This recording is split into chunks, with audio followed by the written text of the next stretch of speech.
अच्छा यार, आज आपको ऐसा ज़बरदस्त नज़ारा दिखाने वाला हूँ कि कसम से मैंने अपनी ज़िंदगी में इससे पहले ऐसा मंज़र कभी नहीं देखा था। तो जैसा कि आपको याद होगा कि कल हम नलतरे वैली से वापस आ गए थे, तो ज़ीरो पॉइंट पर जैसे ही हम जीप से उतरे तो सामने दरियाए हुंजा पूरी आबोताब के साथ बह रहा। बर्फानी पानी का शोर, ठंडी हवा के झोंके और चारों तरफ फैली हुई खामोशी दिल को एक अजीब सा सुकून दे रही थी। अगरचे काफी पैदल चलने की वजह से जिस्म थका हुआ था, लेकिन इस माहौल ने सारी थकन आहिस्ता आहिस्ता खत्म कर दी। हमने कुछ देर के लिए चहलकदमी की, कभी दरिया को एक तरफ से देखते, कभी दूसरी तरफ से देखते। फिर करीब ही एक दुकान से ठंडी बोतल ली और सोचा कि इतना खूबसूरत मंजर हो, दरिया के किनारे बैठकर इसको एंजॉय किया जाए। बस फिर हम रवाना हुए उस जगह की तरफ जिसका मुझे बेसब्री से इंतजार था। वो जगह कौन सी थी? वो है राकापोशी व्यू पॉइंट। जैसे ही गाड़ी से नीचे उतरे तो सामने बर्फ से ढकी हुई अजीमो शान राकापोशी अपनी पूरी शान शौकत के साथ खड़ी थी। पहली ही नजर में दिल उस पहाड़ का दीवाना हो गया। अब जरा चंद लम्हे खामोशी से इस मंजर को देखिए। ना कोई मौसीकी, ना कोई बात, सिर्फ ग्लेशियर के पानी की आवाज और कुदरत का शाहकार।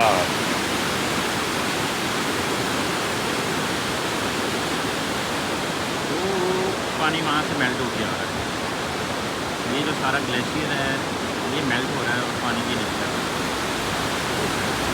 तकरीबन 25,550 फीट बुलंद राकापोशी दुनिया की खूबसूरत तरीन चोटियों में शुमार होती है। इसकी खास बात यह है कि ये सड़क से खड़े होकर ऐसे नजर आती है जैसे बिल्कुल हमारे करीब हो, हालांकि ये कई किलोमीटर हमसे दूर है। फिर हमने फैसला किया कि जितना करीब जा सकते हैं उतना करीब चलते हैं। तकरीबन आधा घंटा हाइकिंग करने के बाद हर बढ़ते हुए कदम के साथ राकापोशी की खूबसूरती में मजीद इजाफा होता जा रहा था। हमने खूब वीडियोस बनाई, तस्वीर ली और फिर कुछ देर ग्लेशियर्स के यख ठंडे पानी के किनारे पत्थरों पर बैठकर सुकून महसूस किया। दिल मान ही नहीं रहा था कि यहाँ से वापस जाया जाए, तो इसलिए हम दोबारा दरिया के किनारे कुर्सी रखकर बैठ गए, बस इस मंजर को महसूस करते रहे। शाम ढलने लगी तो हम वापस करीमाबाद बाजार की तरफ निकल आए, हुंजा का सबसे बड़ा और खूबसूरत तरीन बाजार। हुंजा की सकाफत हर दुकान से झलक रही थी। कहीं खुश्क मेवाजात की खुशबू, कहीं खुबानी की लकड़ी से बने हुए हाथ से तैयार किए हुए बर्तन, कहीं कीमती पत्थरों के खूबसूरत जेवरात, और एक दुकान पर तो हमने स्टफ किया हुआ यॉक देखा। यहीं से हमने घर वालों के लिए, खास तौर पर काकू और उमामा के लिए छोटे छोटे तहाइफ लिए। रात होते ही हम वापस होटल पहुंच गए। साफ सुथरा कमरा, साफ सुथरे वॉशरूम, ठंडी हवा और पूरे दिन की खूबसूरत यादें। थोड़ी देर बाद हम डिनर के लिए ऊपर रेस्टोरेंट में आ गए। आज दस्तरखान पर टिक्का, दाल, रायता, कोल्ड ड्रिंक और खाने के साथ ठंडी हवाएं। आज के दिन का इख्तिताम भी बिल्कुल खूबसूरत लम्हात के साथ हुआ। मिलते हैं कल एक नए व्लॉग में। अल्लाह हाफिज।